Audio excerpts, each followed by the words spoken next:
I didn't set out to be a cab driver. It was not a profession. It was a job.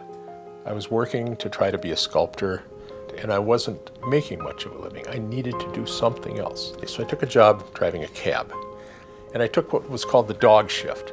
And the dog shift is when you drive overnight, you drive all night. You watch the rhythm of the city. I loved this rhythm. I loved working within it. I loved the cab. Other than the dispatcher telling you where to go, you're totally on your own. You're cruising the streets of a city at night, and everybody gets in that cab eventually. Well, it was an August night that the story that's become well known took place. It was an August night, and it was late. The bars had closed down. So I get this call at 2:30 or 2 o'clock to go to this address, and I figured, well, it's some kids, some drunk kids going home from a party. You know, they're not going very far. So I said, sure, I'd take the run, and went to this apartment building. It was like a fourplex, and no lights on anywhere. I thought, well, what do I do here? Do I honk? Do I drive away? A lot of times you get what they call the no-loads, where you drive up to somewhere and there's nobody there, and so you just take off again. Well, I got to this building, and there was no one there. I wasn't going to honk. I didn't see any lights. I had an address, and I always had the measure of my parents in my mind, because they were both getting older, both were fairly frail, and I always thought, what would I do? What would I want a driver to do for my own mother or my own father? So, knowing that it was not a tremendously dangerous situation, it wasn't likely to be someone ambushing me for my $12 I had in my pocket, I went up and knocked on the door.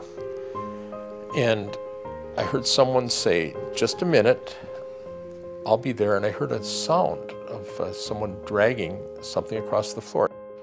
The door opens, and it's this old woman, and I guess she was in her 80s. I remember she had this strange outfit on. It was like a pillbox hat from the 1940s, and I remember there was a hat pin in it, because my mother used to have hat pins and things. And she was dressed up, 2:30 in the morning. You get a feel for people and situations, and there was an air of ineffable loneliness about this woman.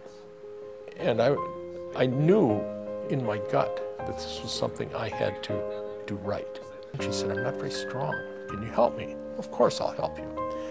And she said, I'm leaving for good. I'm not coming back. So I knew I was taking someone on her last journey, on her last ride from that home. This wasn't something that I could take lightly. So I took the time, I took her to the cab and set her in, and she got in the back seat. They sit in what you call the queen's seat, on the passenger side behind you. And she said that the doctors had told her she didn't have much time. And she told me she had no family, she had nowhere else to go, and that the doctor had said she should go to this nursing home. She gave me an address, and I prepared to leave, and she said, could you go through downtown? I would like to go through. I said, well, it's not the shortest way. I said, I know, but I'd like you to drive me by a few places. Okay, sure.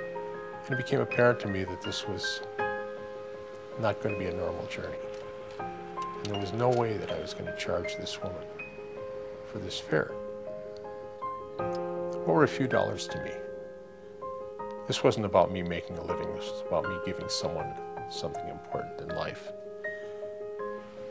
I looked at her in the rearview mirror, and what I saw was a woman who was looking at her home for the last time. I didn't want to intrude on her privacy, didn't want to intrude on her reflection. But I knew that this was something deeply significant to her just from the way that she looked as we drove away. So we set off through the city, and she would direct me, oh, go down this road, go over here, and she'd point to a house and say, this was where my husband and I lived when we were first married. She took me by an old hotel where she had been an elevator operator years ago. She told me the stories about running the elevator, about being in the hotel, about the people that she saw. She made her go by an old dance hall that had been converted to a furniture store. And she talked about going dancing, ballroom dancing with her husband. And we just drove through the city. We drove for about 2 hours. And we pulled up to the convalescent home. So I went around, opened the door, helped her out. And I knew this was, she and I were going to part. I wasn't going to see her again.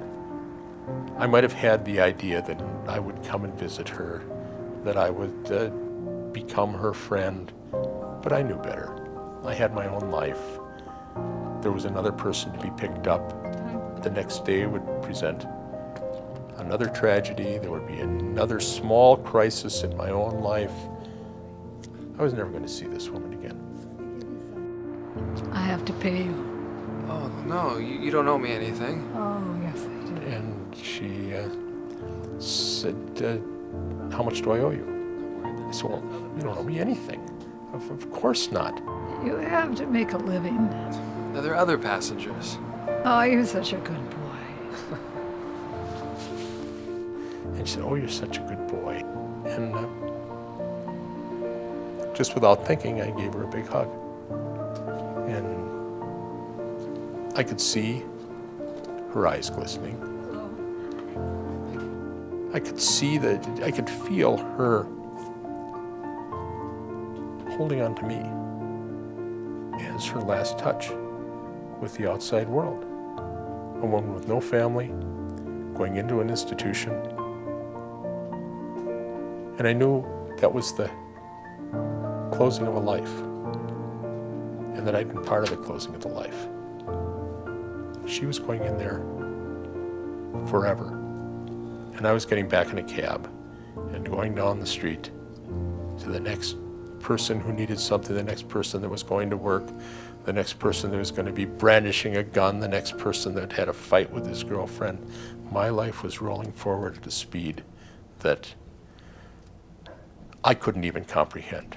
Her life was stopping. Compassion is a learned skill. What I learned in the course of this was to be attentive to other people's emotional situations. I learned to enter into other people's emotional realities.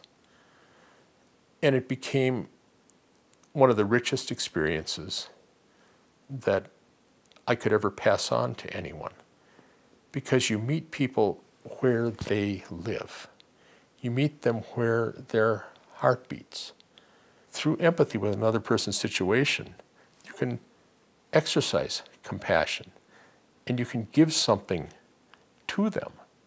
When I picked up the woman in the cab, it wasn't a choice of being a good person or a bad person, but by doing it, it wasn't that I did a good thing, though I did do a good thing.